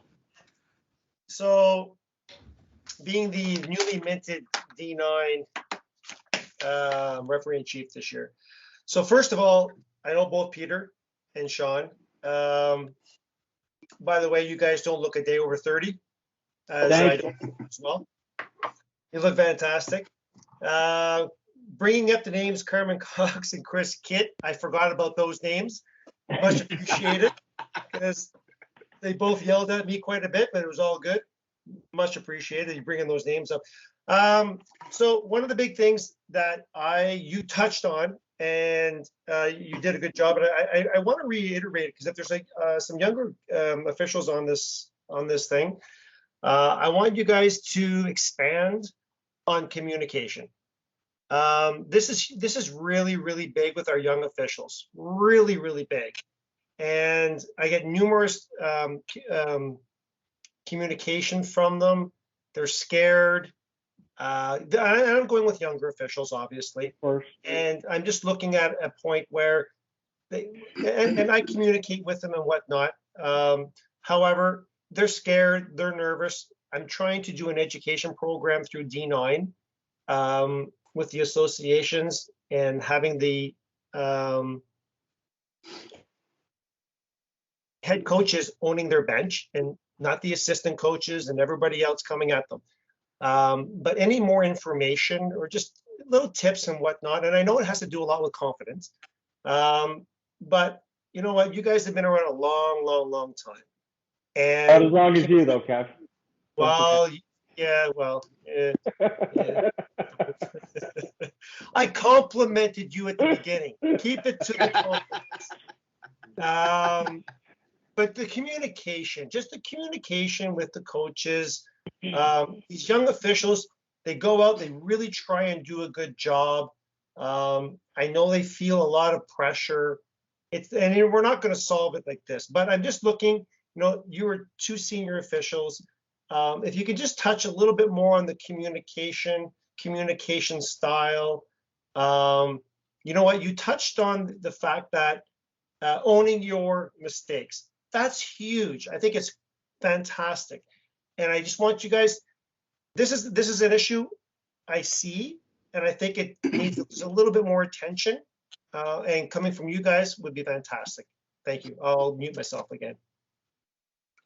So I have a couple examples, Kev. One was the best advice I ever got is like, and it wasn't even to me, it was directed at another official, like the referee when I was a linesman. And the supervisor came in and he's like, why are you scared to go to the bench? And it's obvious to everybody in the arena that you're scared to go over there. He's ripping mad. The coach is ripping mad. You have to diffuse the situation. And the referee's like, I'm honestly just scared to go over there to give him a bench minor. And we're talking about Brian Killeray. Like, it's not your regular coach who just gets mad. Like, Killer would look like he was going to have a heart attack or he would chew nails so mad. And like, he was a very intimidating individual. And off the ice, the nicest guy in the world. Like, you could talk to him and it wouldn't matter. But as a coach, he looked like the devil. Like, face red, anger. You could see the steam coming off of him, like anger. You like evident that he was a hard person to talk to when he was heated. So the supervisor told him, he's like, it's just like guest speaking. Just picture him in his underwear. It's easier to talk to him. And I kind of laughed. I'm like, that would be a sight, seeing Killer in his gitch. Like, it would just diffuse the situation so much that, and like the supervisor at the time is a former official and like probably the funniest individual I've ever met. But besides the point, like, you go up to him, you talk to him, get it over with. Like, why wait to the point where you should have benched him 16 yelling matches ago to the point where now you can't do anything about it because you let him do it all game? Well, like, there's one thing. And then from bench staff as a coaching the players coach, we had a situation where a linesman called too many men and the referee was standing there shaking his head. So as a coach, I just stepped down. I'm like, Mr. Ref, can I talk to you? And I asked him, I'm like, you were pretty sure that that wasn't a too many men call. And I seen you shaking your head. And you have an official with a green armband who's probably not as experienced as you are. Can you ask him what he's seen? He's like, well, I have to call a penalty here because he called the too many men. And I'm like, but do you? Because you're the referee and he's a linesman. Just ask him what he's seen and if he's sure. And if he's sure that he's calling too many men, go with it. Just go ask him what he's seen. Because you've seen the guy off the ice. We only had 4 players. Just ask him what he's seen. He's like, okay. So he skates over, and the linesman with the green armband on, which is, I think, the best thing that the branch has ever done, is like, I wasn't really sure, but I think I should have called it because I wasn't really sure. Not sure. So the referee said, okay, well, I am sure that it wasn't too many men. Do you mind if we not call this penalty? And the referee then had to go explain the situation to the other team. He then came back to our bench and explained what happened. And we said, thank you very much. The other coach completely understood. Like, the other coach didn't even yell because it was pretty evident that it wasn't a too many men. And then after the game, the referee had no idea who I was in officiating. After the game, I called him over and I said, that was very well handled. And I'm like, use it as a learning tool for him as the young official, because the realization that he might have made a mistake and no harm, no foul is the best way to learn. So those are two completely different examples, but how important communication is. So just, if you're not sure, ask. Talk about it. Yeah, and to sort of to follow up there, like, Kev, the biggest thing, it goes back to like, it's a process, right? Like, if you're talking about your young officials, it's about gaining that experience, and eventually that confidence will grow. Like, I jokingly look back on that question that Mike had, like, between Dale Hunter and Brian Kilray. And I also look back in the time of my career of refereeing both of those coaches. Brian Kilray was a very intimidating coach to me because I was a young referee at the time in the league and somewhat inexperienced. Whereas, like, I look at Dale Hunter now, like, doesn't even faze me at all. Like, I can make a mistake, but I built the rapport, but that happened over time. And that was a communication skills that you only get by developing it, by explaining your calls, by explaining your situations, by going over. Don't be intimidated by people. And it's easier said than done. I realize that, because I used to think that Brian Kilray was an intimidating person to go and talk to. Now, also to follow up on Pete's with Brian Kilray, he does share a locker about 4 lockers down from me at the golf course. I have seen him in his underwear, and you're right, he's not as intimidating.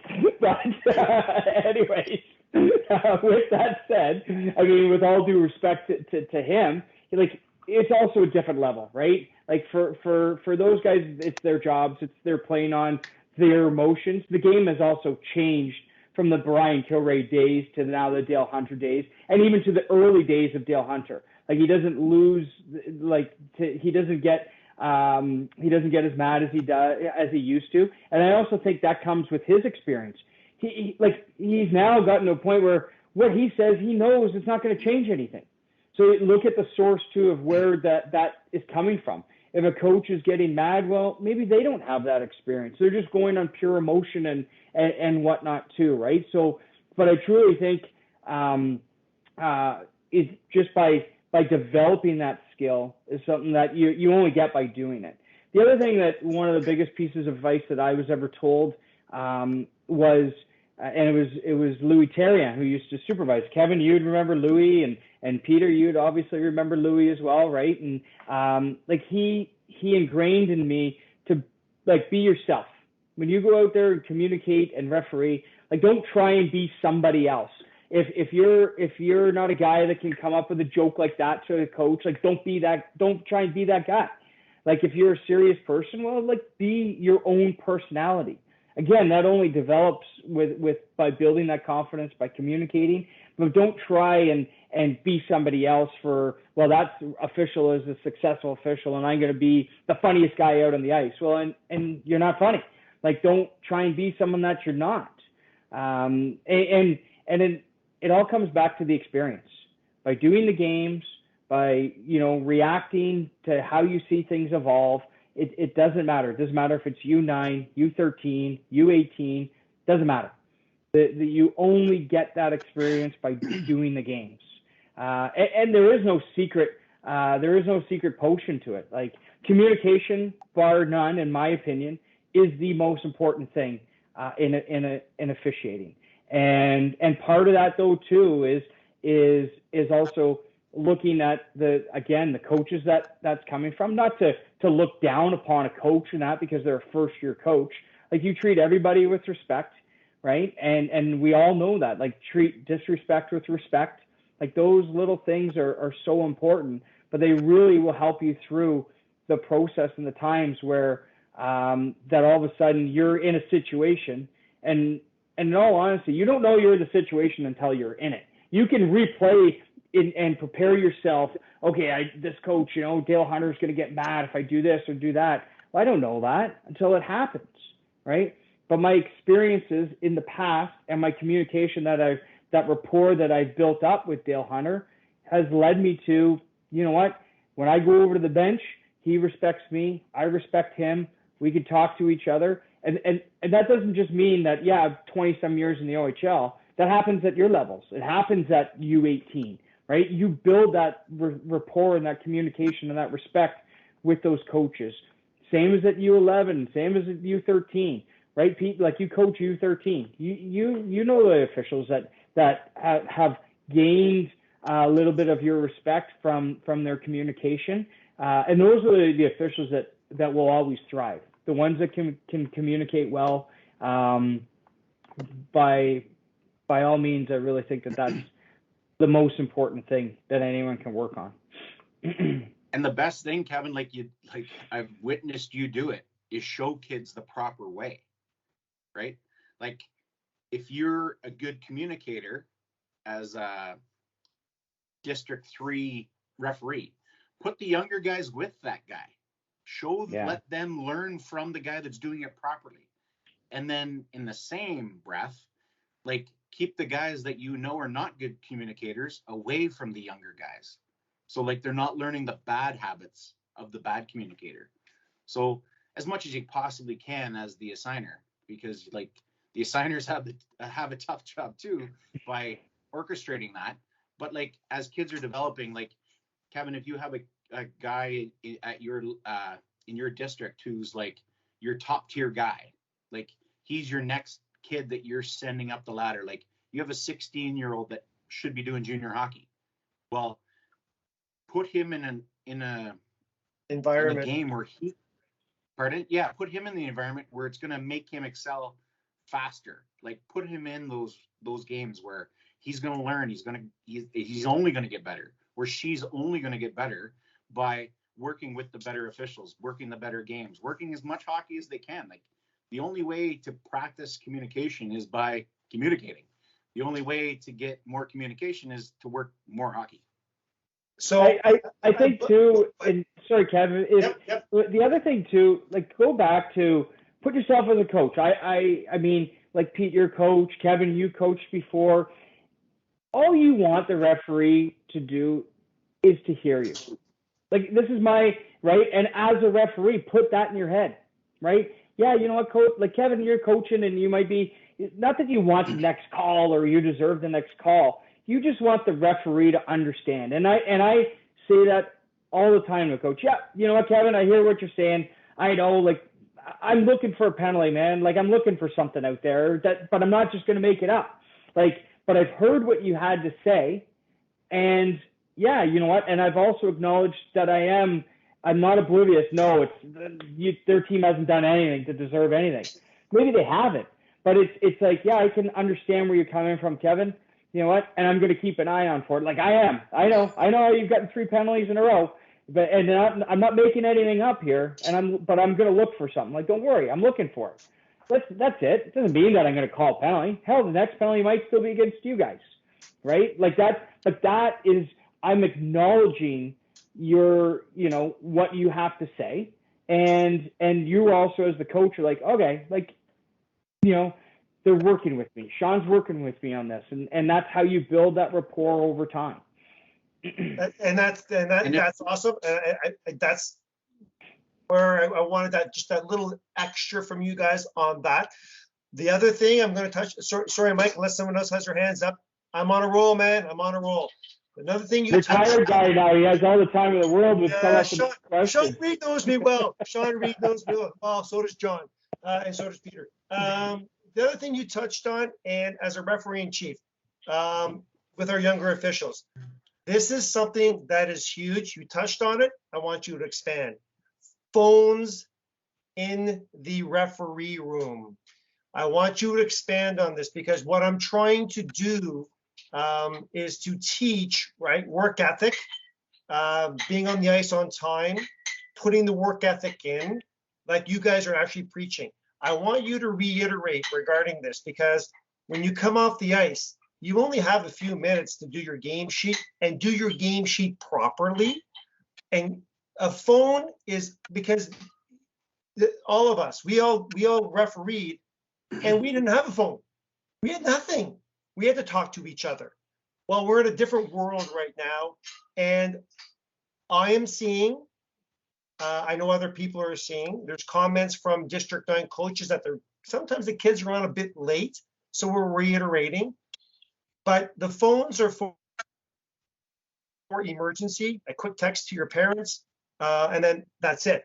But they seem to be overtaking the room and taking up too much of their time. And you guys talked about talking to each other, talk about rules, talk about the game you just did, talk about the game you're about to do.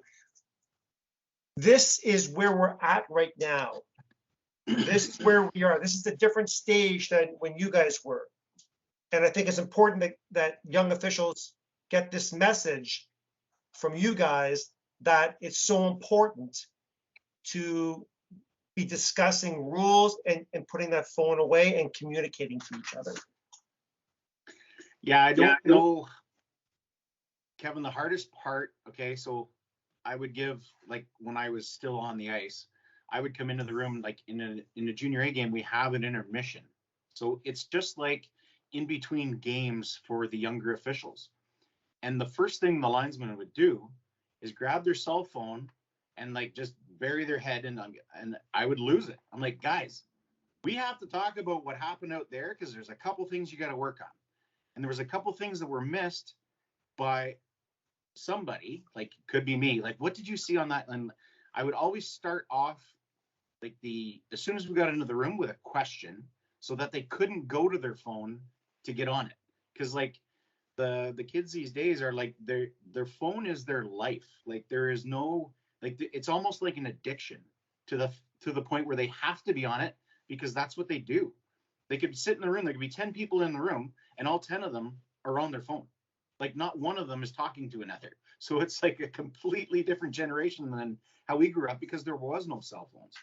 So this one kid, I would be like, can you please put down your phone? Like, what are you possibly doing? Like, we're in the middle of a conversation on what happened. He's like, actually, I'm just pulling up the video of the game so we can see what happened. I'm like, that's a good one. Bell Sensplex. Like, what do you say to that? Like, the kid had a perfect explanation to why he was on his phone. He was literally like pulling up the hockey TV, showing us, okay, this is what happened that infraction. It happened at the 10-minute mark. I'm like, yeah, that's exactly what I said. So kids are listening sometimes, and they are nonverbal, like communications that we can also give to them. I was just blunt enough to ask him, like, what the hell are you doing on your phone? He's like, well, you said it happened around the 10-minute mark. I'm just pulling it up. Like, here's the 9.5-minute mark. Let's watch our way through to what happened at the 10-minute mark. Like, yeah, you got me there. And then I'm glued to his damn phone too. So like, I actually, Pete, I can't believe, Pete, you actually said these kids these days. Those kids these days. I mean, going back, Paul, we see you. We'll get to you in a second. I mean, the phones, like, if you're going to try and ban phones in the room, like, it's an uphill battle. You're just not going to win. Like, let's just be honest, right? The way society is nowadays. But I think it comes back to someone has to take charge in that. Who is it going to be when there's two 13-year-old officials to take charge? Probably neither of them. Like, let's be realistic, right? In that scenario. But maybe the technology that they're using, that maybe they are trying to watch a video and that. One of the things that I really think that I know we do our quiz program. We do in the OHL every week. They send out a quiz and we have to do it. They send it out on Friday. It has to be in on Monday, and it's just 5 questions, 3 questions. But we do that in the room, and they do it. We wanted as a group. Well, we're all on our phone because if there's 5 questions, and we're like, okay, you know what? We'll each do one, and so we're all looking in our phones in between. And then the situation will happen in the game. We're looking at our phones. Like, I think that's just where we're at.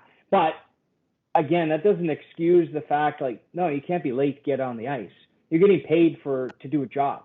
And if that's you being late, well, we only have 50 minutes. to play this U9 game. And as a parent of a U9, if you come out 7 minutes late because you're looking at Instagram, well, I'm gonna be pissed off. Like there's no doubt about it, right? And I think that's unacceptable. That's happening. That has to be dealt with. But we also just can't say no phones anymore. You can't do that, because we know the power of the technology and the power of that. So hopefully it's just being used for the right thing. Now, Paul, what's your question? Actually, a bit of a comment more than a question. Of course, Hockey Canada, you're very good at contradicting themselves. Don't have cell phones in the dressing room, but we're not going to give you a rule book that you have to look up on your cell phone. Yeah. No, for sure. So we're in a bit of a catch-22 situation there. Hopefully someone's listening. Hopefully someone at Hockey Canada is listening, and they actually give us rule books again. But anyway, that's just my comment. Thanks, Paul. Thanks, Paul. Mikhail has his hand up too. Yeah, Mikhail, if you want to unmute yourself and ask your question. All right. Well, young officials got brought up a lot during this meeting, so I was wondering what both of you guys' opinions were on the Green Armband initiative this year. Go ahead, Pete. I think it's phenomenal, because it puts the coach's mind at ease when there's a simple mistake from their point of view. So, like, I coach with 4 guys that have never refereed before. So they're constantly asking me questions as to why did they do that? And I'm like, well, they thought this happened. Yeah, but that didn't happen. I'm like, it doesn't matter. It's what they thought happened that matters. So you can't tell a kid that he's wrong for what he's seen, because you have no idea what he's seen. So it kind of calms the environment that way. And then there's a perception to the fans, like the parents that are in the stands. They're like, what if that was my kid? Am I going to yell at a minor? Whereas from an official's point of view, some kids are like, it's intimidating because they know I'm a child, or they know I'm a minor. They know I'm young. So are they going to treat me the same as they would somebody else because of that? Or are they treating me nice because I am a kid? So there's 2 ways to look at it. And either way, it's good, because at least the adults know that it's a minor. And if they do something stupid enough because of the situation, the penalty for doing that stupid action is going to be more severe. And I think that's the best way to go about it, because it'll stop, hopefully it'll stop something from happening because it's a minor. And I think it's a phenomenal initiative. I've been asked, obviously, this before too, and I think it's a good initiative. Like, don't get me wrong. Mikhail, do you have your microphone still on again? I'm here. Yeah. Do you wear a green armband? I do. Yes. Okay, so let me ask you, for someone, because neither Peter, myself, or Mike wear one. Like, how do you feel? I mean, it works for sure. I've noticed a difference between the years I've worn it and the year I haven't. But to some extent, I feel like there's too much of a difference. I had a coach. It was one of my first games of the year this year. He was scared to talk to me about an icing. He thought I didn't call properly. So I went to talk to the referee instead, who had nothing to do with it. Yeah. So I feel like it's kind of, to some extent, intimidating to the coaches as well as it is to me. Because when I'm doing a higher level game, like a U15 AAA, and I'm wearing the green armband, I feel like it makes me look like I shouldn't be there. I'm 16. I'm a year or 2 older than those guys. And sometimes I'm like, what if it makes them feel like, wow, this guy's only a year older than me. Why is he reffing me? Yeah, like that. But so because you're good enough to be there. Good enough. I was just gonna say, like, that's in your own head. Like, so if you're 16 years old and you're refereeing U15, like, don't worry about that. You know what? I look at it the other side. If I'm a parent and watching my kid play U16 or U15, and I see you out there at 16, I'm going, oh geez, like, good. That's great. Like, here's someone who's a young official who's progressed and worked hard to get to this level. So I would get beyond that, because I really think that that's just in your own head. Like it's no different than when officials we had to wear a neck guard. Like, I know it's different but we all had to wear a neck guard. I don't know if in this branch they do. I don't think you guys do now. No. But like in the OHL, we do. And like, yeah, at first is, oh, this is stupid, and you know what? You just get over it, because everyone's wearing it, right? But I would really take it to the other side. I could see where a coach would be maybe a little bit intimidated, because they don't want to say the wrong thing. They don't want the perception that they're going on at a less under 18-year-old official, and so on and so forth. That stuff will work itself out. Like that stuff will certainly work itself out. Don't worry. By the time you're 17, 18, they'll be yelling at you again. Don't worry. So. Mikael, I'll give you another example. So at the Junior A level, we have a different jersey. So it's a custom jersey just for working the Junior A league. Okay, so the CCHL, they have a sponsorship with CCM, and they provide jerseys for the officials at cost. So if you're selected to work Junior A, you get a number on the back of your jersey instead of a name, and you get an embroidered jersey, yada, yada, yada. So the kids or the officials that were brought in to work Junior A this year, they're all hell bent. Like, where's my jersey? I need my jersey. I need to be on my game. I don't want to appear to be different. I don't want them to know I'm the new guy. And I say to them, it doesn't matter what you're wearing. They know you're new. Exactly. Use it to your advantage. They are going to respect you more. And I know it's hard to understand this at a young age, but the coaches will they'll respect you more for being a younger official or a new official to the branch or to the league or to the level or to the environment that you're officiating in, because you're new. Yeah. All right. Well, thank you for the answers. Use it to your advantage, bud. I will. Especially if you miss a call. Hey, sorry, man, I'm just young. Yeah. All right, we'll give it another second here. I don't see any other hands up at the moment, and there's nothing in the chat. But if no one, oh, here we go. What's John? You have a question, John? No, I don't have a question. I was just going to tune myself back in here with a video and obviously the audio, in case you're all ready to wrap it up, because it's like 2 minutes to 9, and I know you guys said from 7 till 9, and you have no more questions. So there we go. That's what I was going to do. Over to you guys. We meant 9 a.m., John. It's a 14-hour session. For 14 hours. Oh, Jesus. The night, yeah. The real story Kevin's is about 1 a.m. Yeah. Well, listen, it's Kevin's been more questions. No more questions. It's been very entertaining, guys. This has been an amazing podcast. I don't think you guys appreciate how well this has gone across.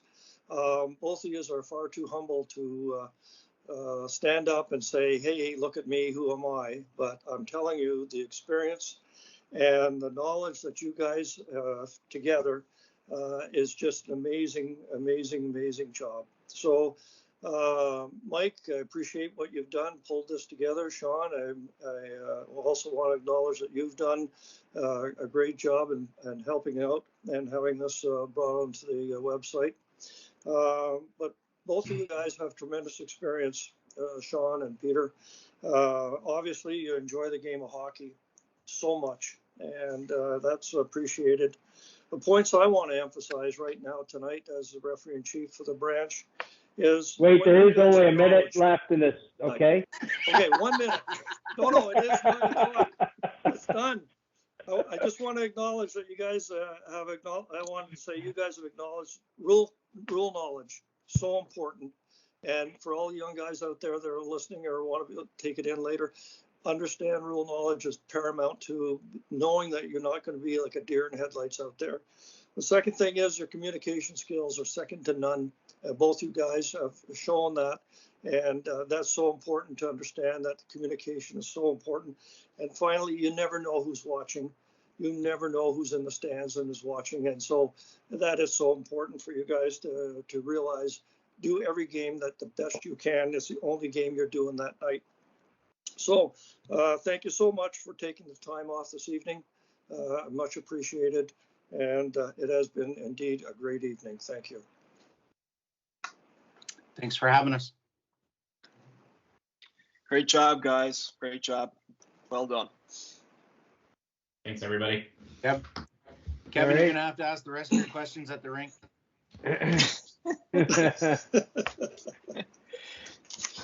Thanks for jumping Thanks, on, everybody. We'll put the recording up, and we'll promote that through the districts as well. And so for other folks that want to get it, they can grab it there. Thanks to Joel, Will. You're right. It's been really informative.